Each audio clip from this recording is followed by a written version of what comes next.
You don't usually think of cocktails coming from the Wild West, especially one called the Yellow Daisy. But that's exactly what we're making today, so stick around. Hello folks, Rob Driemeyer here. Welcome to Broadway Barfly. If you're new to the channel, I invite you to click the subscribe button, hit that notification bell. That way you can join me back here every time I post a new video. Recently, a friend of mine gave me a big bottle of Grand Marnier. That's a pretty good friend, right? As you probably know, Grand Marnier is an orange liqueur similar to triple sec or curacao, but it's brandy based, and that's what gives it its rich flavor. It's often used in place of triple sec or curacao when you want to be a little extra. You may have had Grand Marnier, for example, in a margarita.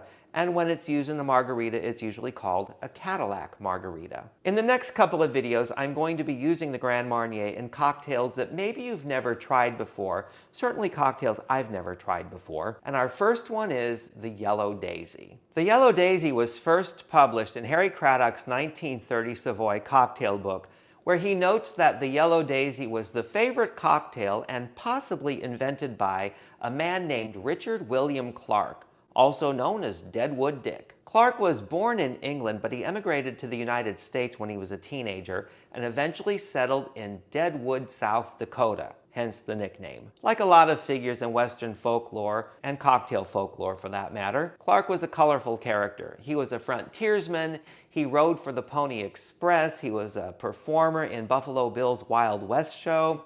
I could probably do a whole video about Deadwood Dick, but back to the cocktail. The Yellow Daisy is made with things you don't normally associate with the Old West: gin, dry vermouth, Grand Marnier, and absinthe. You know, maybe Yellow Daisy had a different meaning in the Old West, especially if you ordered that in a saloon. Usually cocktails that have all alcoholic ingredients are stirred, but the original instructions for this and instructions in subsequent resources all say that this is to be shaken. I have no idea why. Maybe it's a Wild West thing. Let's go ahead and make one.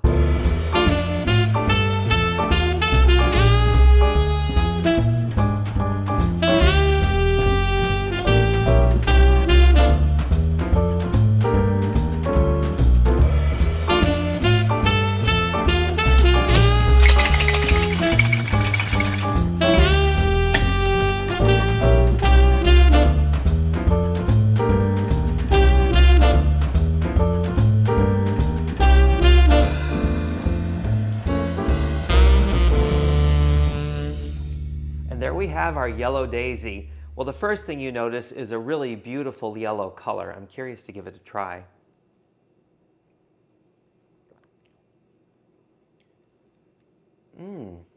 I really like that. I would call it a very delicate martini. You definitely taste the orange.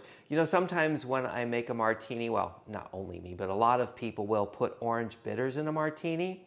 It has a little bit of that going for it, but because of the sweetness of the Grand Marnier and probably the amount of the dry vermouth, you don't get a lot of the burn or juniper of the gin. It's very mild. Yeah, there is nothing wrong with this. If you like martinis, I would say this is an excellent variety to give a try. If you say you don't like martinis, well, maybe this is a good place to get started. Until the next time, cheers. If you enjoyed the video, why not give it a thumbs up and share it with your friends? Feel free to leave your comments and click that subscribe button because there's a lot more Broadway Barfly to come.